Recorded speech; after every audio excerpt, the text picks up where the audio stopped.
Kadang-kadang kita berasa tertekan dalam liku-liku kehidupan. Kita berasakan terlalu banyak cabaran di luar sana dan tidak mampu untuk meneruskan tapak demi tapak untuk mencapai impian kita. Jadi buku club saya pada kali ini adalah buku yang bertajuk Healing Your Inner Child First oleh Share Hampton.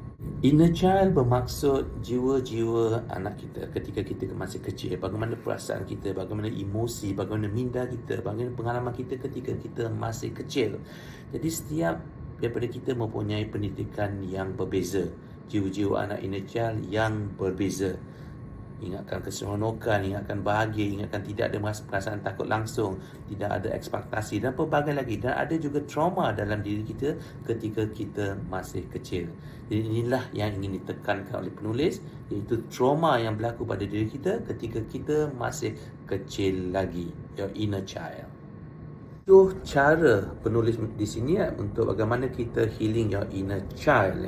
Pertama ialah finding and reconnecting your inner child. Cari kembali memori-memori lama ketika kita masih kecil.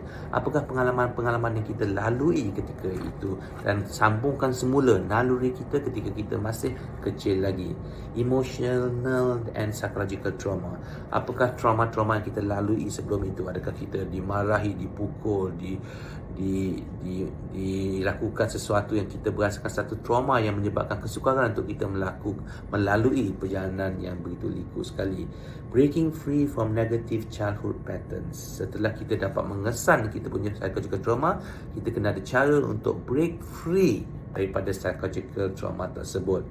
Phases of the healing process. Once kita dah identify, kita kena cari jalan bagaimana kita hendak melalui healing process. Jadi penulisan ada menunjukkan bagaimana untuk kita melalui healing process tersebut.